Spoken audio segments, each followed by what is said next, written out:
Graça e paz do nosso Senhor Jesus Cristo. Grato pela oportunidade de estar mais uma vez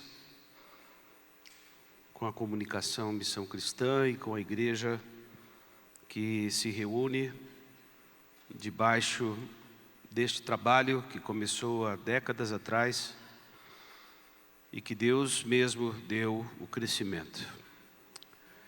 CMC é uma história escrita por Deus, em seres humanos como eu e como você.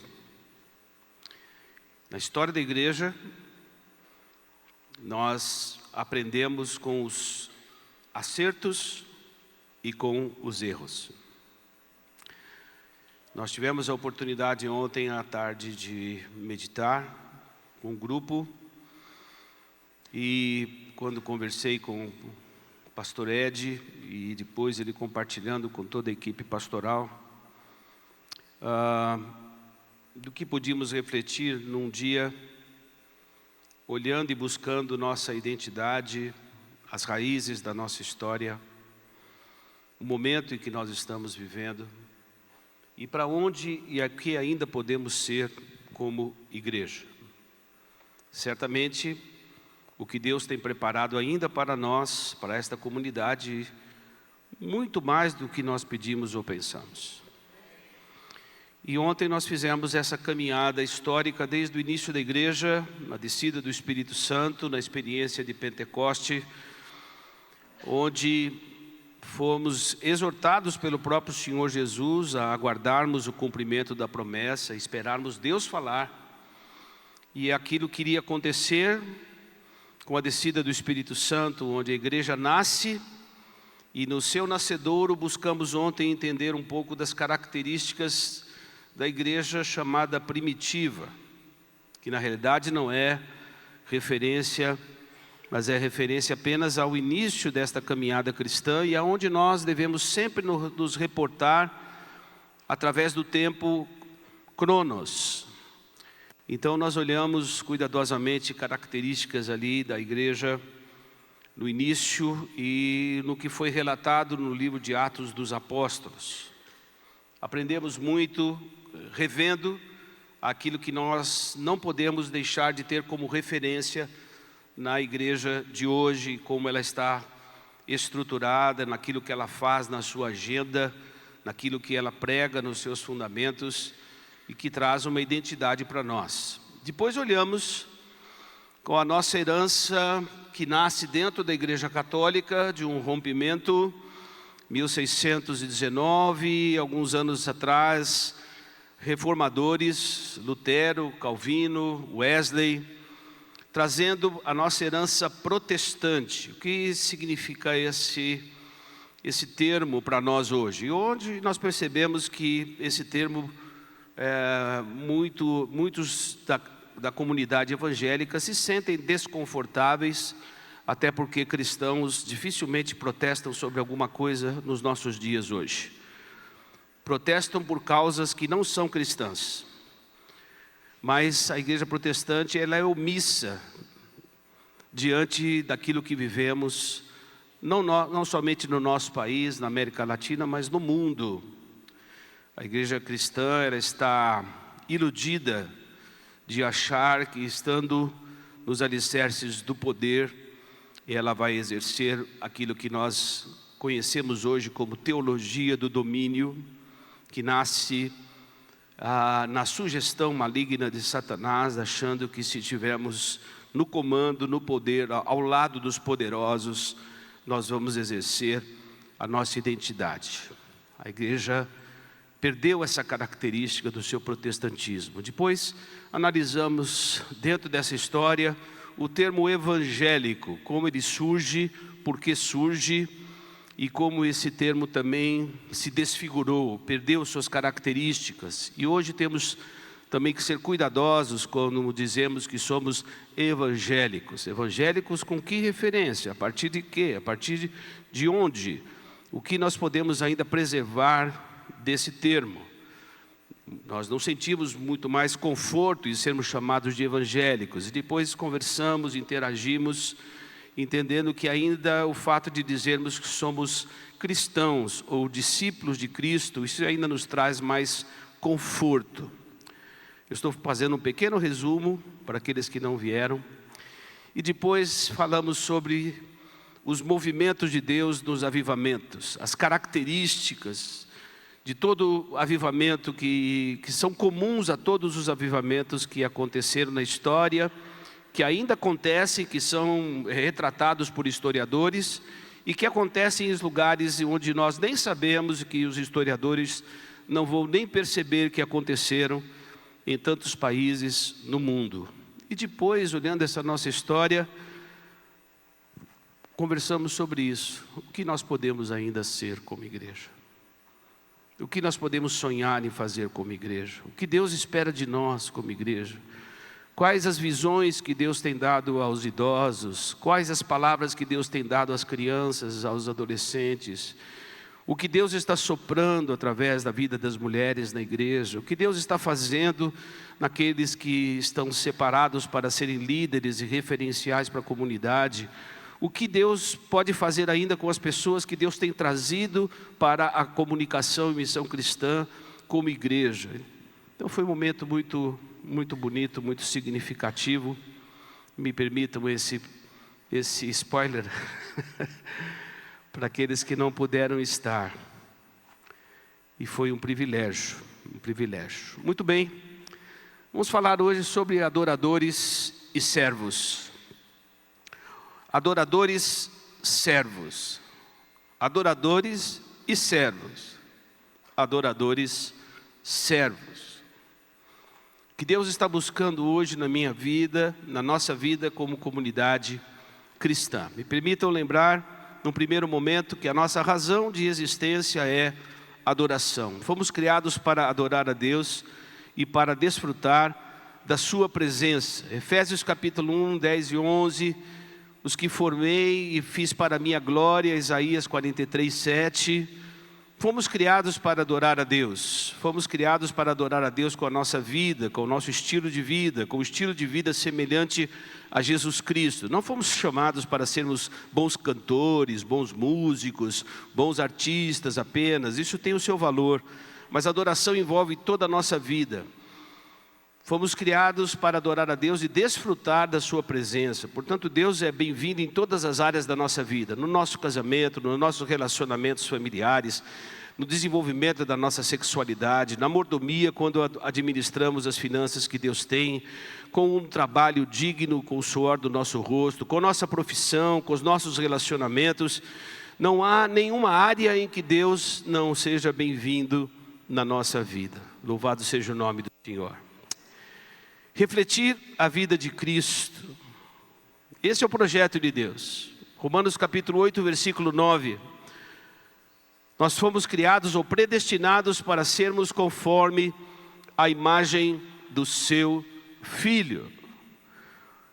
Porque você saiu hoje da igreja, da sua cidade, da sua casa, porque você se congrega e vai hoje celebrar a Deus com os irmãos.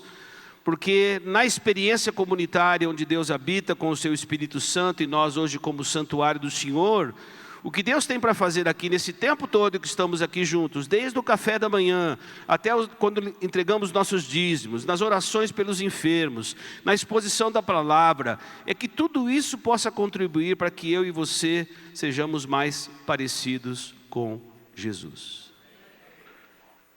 Aí é que está o problema. E o desafio, será que tudo que estamos vivendo, ouvindo, pregando, nos envolvendo nos ministérios, na dinâmica, na vida de igreja, na nossa agenda, será que tudo isso está contribuindo para me tornar mais parecido com Jesus? Se as pessoas estão aqui convivendo conosco, passam aqui 6 meses, 1 ano convivendo com as pessoas que estão aqui, que se encontram dominicalmente nos grupos pequenos, nos ministérios, será que essas pessoas que passam por aqui estão vendo Jesus?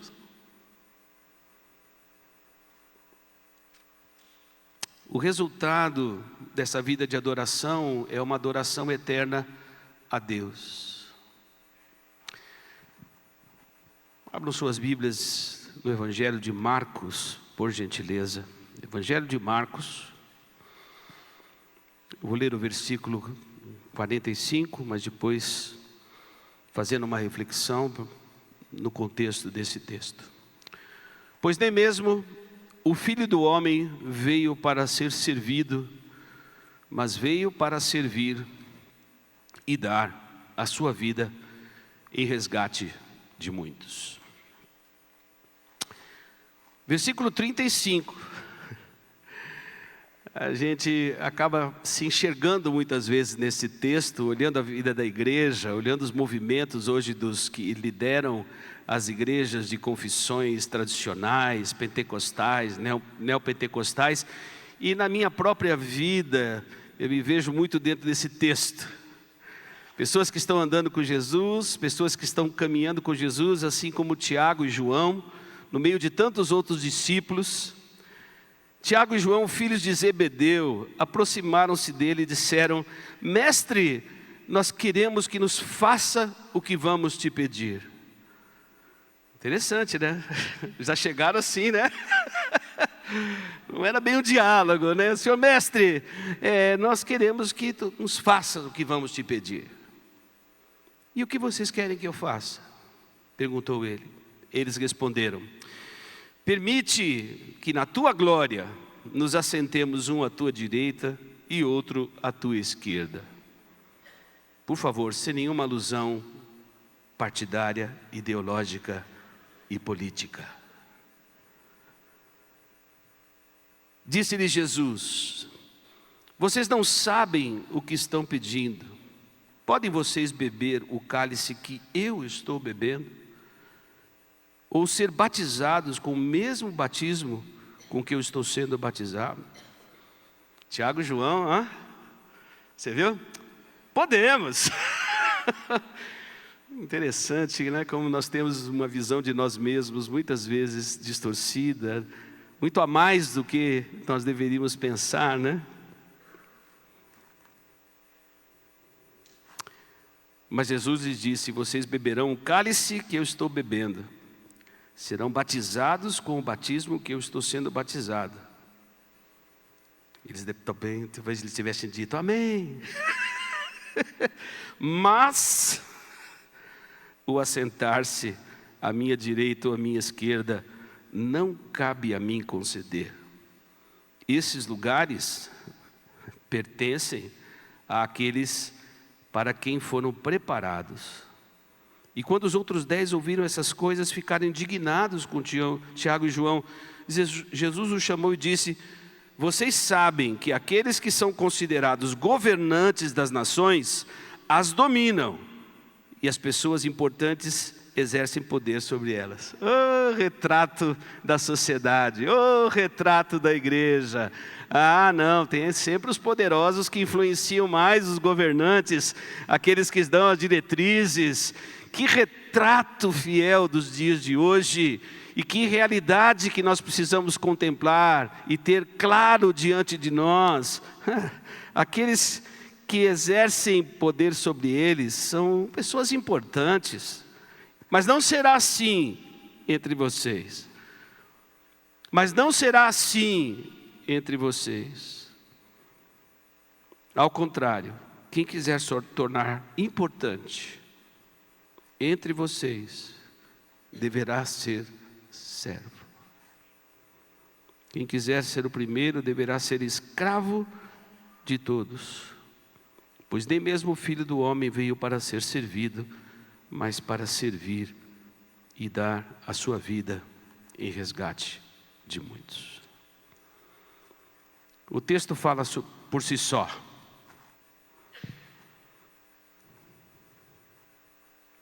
Filipenses capítulo 2, versículo 5. A partir do verso 5.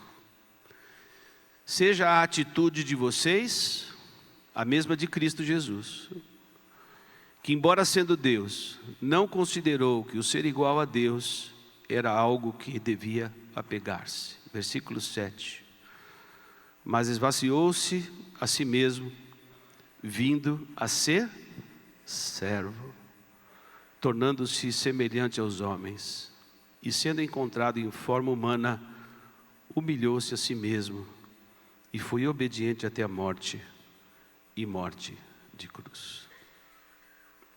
Adoradores e servos, adoração e serviço, sempre integrados na palavra de Deus. Jesus vive uma vida entre nós de adoração e de serviço. E uma espiritualidade cristã que nós devemos cultivar é sempre no serviço a Deus. Dallas Willard, no seu livro, ele nos ressalta isso. A espiritualidade cristã que estamos construindo precisa ser cultivada enquanto estamos servindo a Deus, não assistindo a obra de Deus acontecer, não só olhando o que Deus está fazendo na vida de outros irmãos e irmãs, aqui em Bauru, no Brasil, fora do Brasil, nas igrejas que se reúnem e levam para o seu nome. Não, nós vamos cultivando a espiritualidade cristã no serviço, oferecendo nossos dons, talentos que Ele mesmo nos deu para servir. E não para nos servirmos daquilo que os dons podem nos conceder, daquilo que a religião pode nos conceder, do que a igreja pode nos conceder. E é a mesma relação aonde a igreja está, em qualquer lugar, em qualquer realidade política.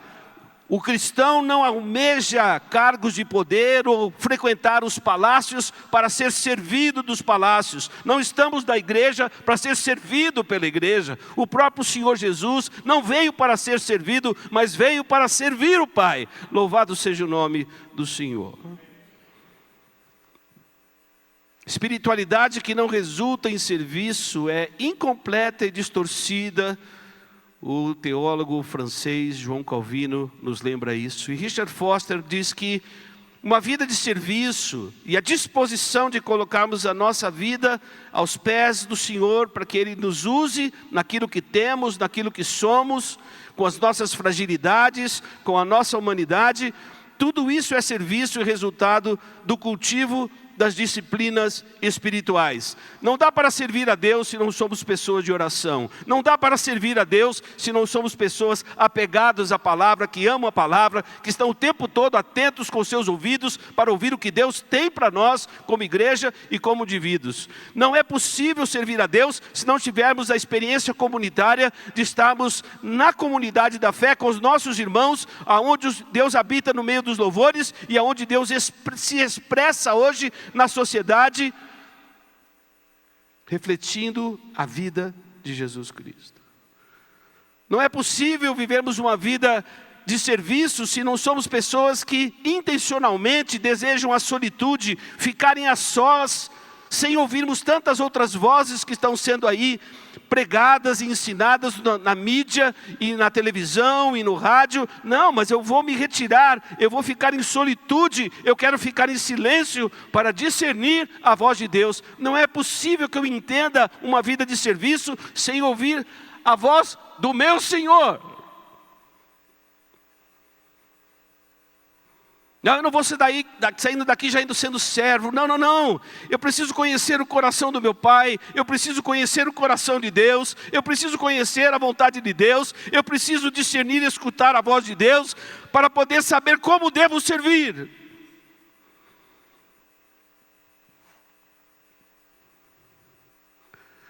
Jean-Jacques von Halmen, de tradição reformada, ele diz que o que nós vamos celebrar aqui hoje é um exercício de serviço a Deus. Culto e adoração é a recapitulação do que Deus fez em Cristo Jesus. E a ceia é o nosso serviço memorial. Nós temos que olhar o tempo todo o que isso significa, porque é isso aqui que está diante de nós e que vamos celebrar, que nos traz a lembrança de quem é Jesus, de quem foi Jesus, o preço que pagou, o servo sofredor que Isaías disse que haveria de viver entre nós e manifestar a glória de Deus. Nós precisamos o tempo todo olhar para a ceia do Senhor e saber que essa é uma celebração memorial que devemos fazer o tempo todo, para não nos esquecermos do que Jesus fez por cada um de nós. E por mais que eu tente encontrar alguma coisa boa em mim, na vida da minha esposa, dos meus filhos, na vida de vocês, eu nunca me considerei digno do sangue de Jesus Cristo derramado por mim. Eu nunca me considerei digno da morte do Senhor.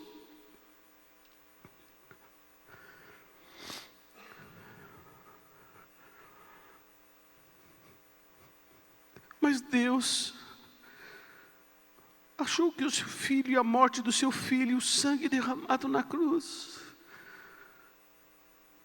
com seu amor incondicional, nos daria dignidade como pessoas e como seres humanos. Louvado seja o nome do Senhor.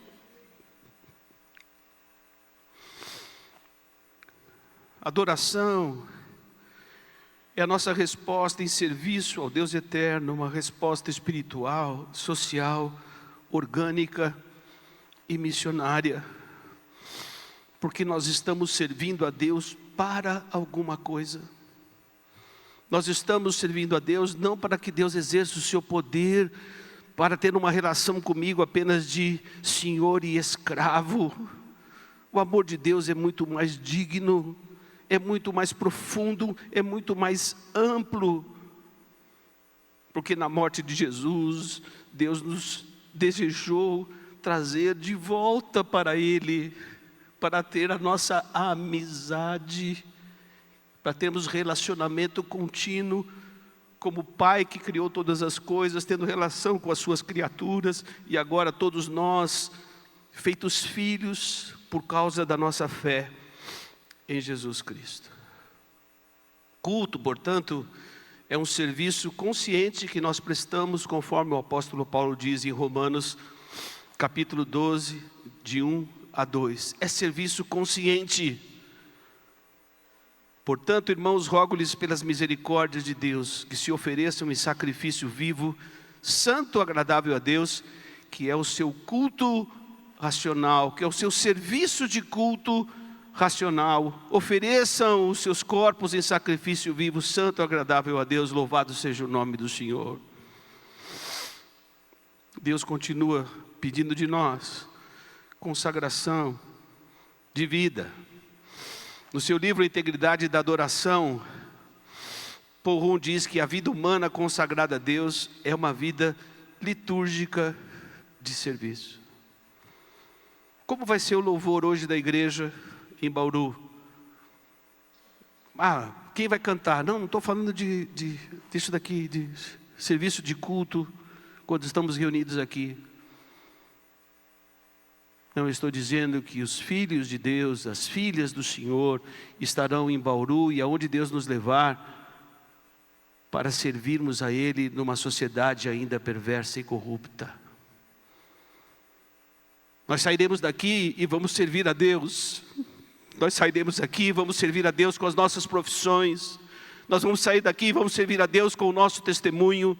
Nós sairemos aqui e vamos servir a cidade onde há dor, onde há choro, onde há sofrimento, onde há desesperança. Os filhos do Senhor vão sair para serem servos e adoradores, servos, louvado seja o nome do Senhor Jesus. Mas por que isso? Para darmos dignidade à obra do Senhor Jesus. Isaías capítulo 53. Isaías capítulo 53. Quem creu em nossa mensagem e a quem foi revelado o braço do Senhor? Ele cresceu diante dele como um broto tenro, com uma raiz saída de uma terra seca. Ele não tinha qualquer beleza ou majestade que nos atraísse, nada que em sua aparência pudéssemos desejar. Foi desprezado. Ele foi rejeitado pelos homens, um homem de tristeza e familiarizado com o sofrimento. Em outra versão, um homem de dores que sabe o que é padecer. Como alguém de quem os homens escondem o rosto, ele foi desprezado. E nós não o tínhamos em estima. Certamente Ele tomou sobre si as nossas enfermidades, sobre si levou as nossas doenças, contudo nós o consideramos castigado por Deus, por Ele atingido e afligido. Mas Ele foi traspassado por causa das nossas transgressões, Ele foi esmagado por causa das nossas iniquidades. O castigo que nos trouxe a paz estava sobre Ele, pelas suas feridas nós fomos curados. Todos nós, tal qual ovelhas que nos desviamos, cada um de nós se voltou para o seu próprio caminho, para o seu próprio coração, e o Senhor fez cair sobre Ele a iniquidade de todos nós. Não foi qualquer coisa, irmãos. Deus estava com o seu coração partido, entregando o seu Filho por nós. Como Gerson Borges coloca numa das suas músicas mais maravilhosas, falando sobre a oração. O coração de Deus estava em chagas, entregando o seu Filho. O coração de Deus estava partido quando nós voltamos e nos desviamos dele.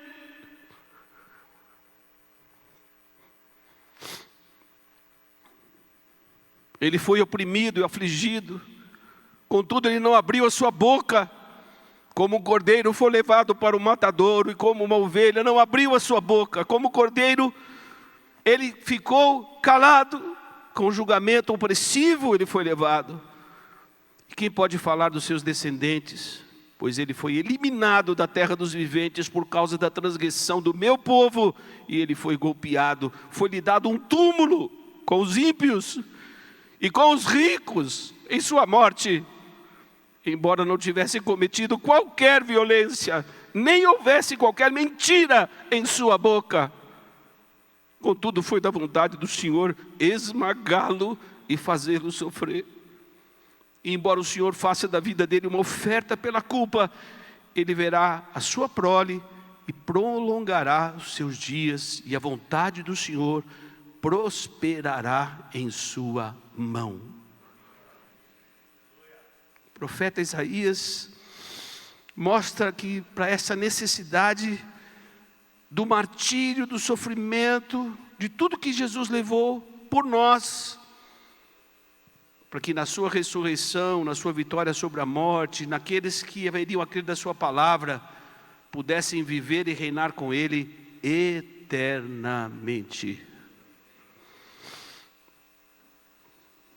Depois do sofrimento da sua alma, Ele verá a luz e ficará satisfeito, e pelo conhecimento, o meu servo justo, o meu servo justo, justificará a muitos e levará a iniquidade deles. Louvado seja o nome do Senhor. Ele para servir. Ele veio como servo sofredor. Ele veio como Cordeiro de Deus. Ele veio como sumo sacerdote, se fez adoração por nós e se fez liturgia por nós na cruz do Calvário. Adoração é serviço em amor a Deus e ao próximo. Adoração é cultivar essa espiritualidade cristã no serviço a Deus. Adoração é vida de serviço com Deus, com a comunidade e no mundo.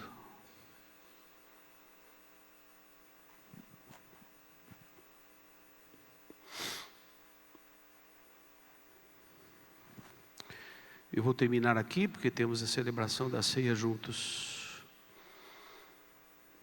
Eu vou terminar apenas com Tiago capítulo 2, versículo 8.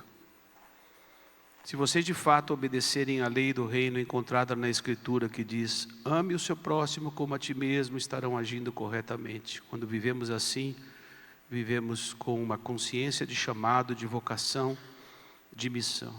Jesus nos envia ao mundo para servir como adoradores servos. Ele veio para servir e dar a vida em resgate de muitos. Jesus veio mostrar como adorar com uma vida de serviço a Deus por amor. Filipenses capítulo 2.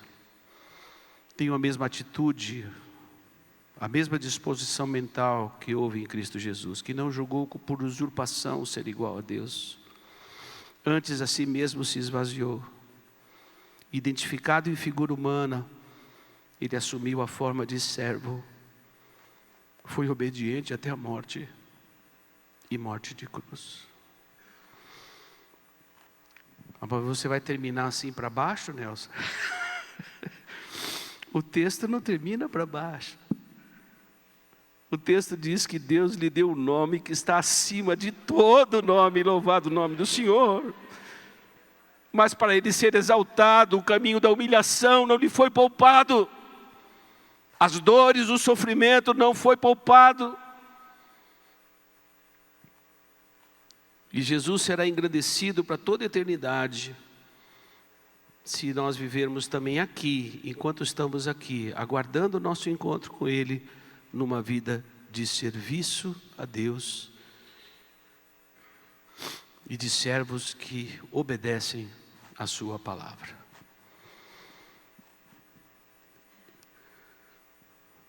Está tudo certo, os nossos pecados estão confessados, podemos participar então da ceia. Temos que responder isso na nossa consciência. Porque só nos perdoarmos, está tudo bem entre nós, agora vamos participar da ceia. A minha pergunta é, Comunicação e Missão Cristã hoje é uma comunidade de servos e servas de Deus? Ou pessoas que estão apenas assistindo o que alguns estão fazendo para que essa igreja cumpra a sua missão de fazer discípulos em todas as nações?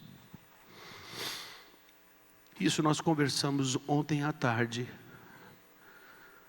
O que Deus está soprando neste momento da história da comunicação e missão cristã? O que Deus quer fazer na liderança da igreja? O que Deus quer fazer na vida das crianças, dos adolescentes, dos jovens? O que Deus quer fazer na vida dos idosos que estão aqui na comunidade, já experimentados?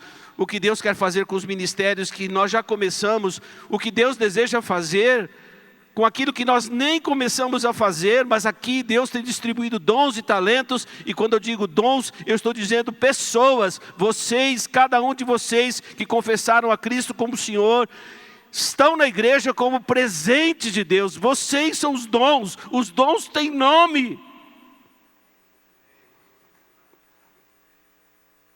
Mas Deus distribuiu os dons e nos deu vida, não para desperdiçarmos, mas estarmos servindo aquele que nos fez digno da sua morte e do seu sangue. Ora, se isso não é suficiente para que nós consagremos a sua vida, o que nós podemos esperar mais? Estarmos dentro de uma instituição religiosa que vai nos servir?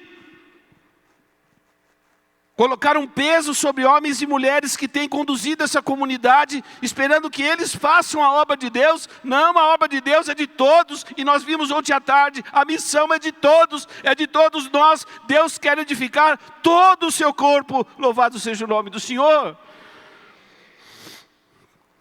O que Deus precisa fazer mais? Deus já mandou o seu Filho.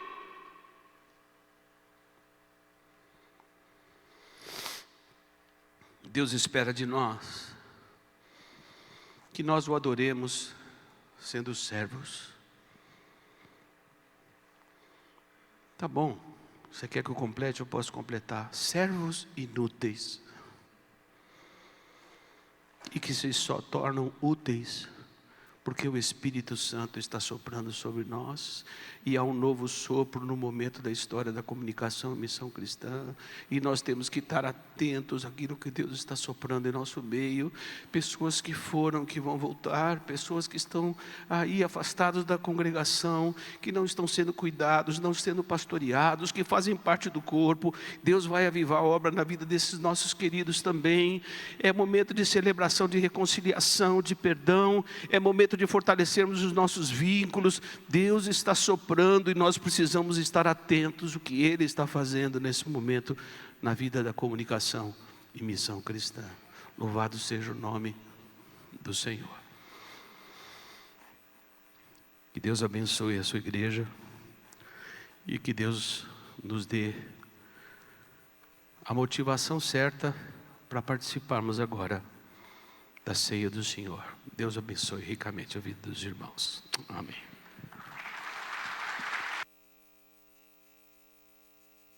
tvcmc.com.br é o nosso canal para compartilhar o Evangelho do Reino de Deus e o senhorio de Jesus Cristo.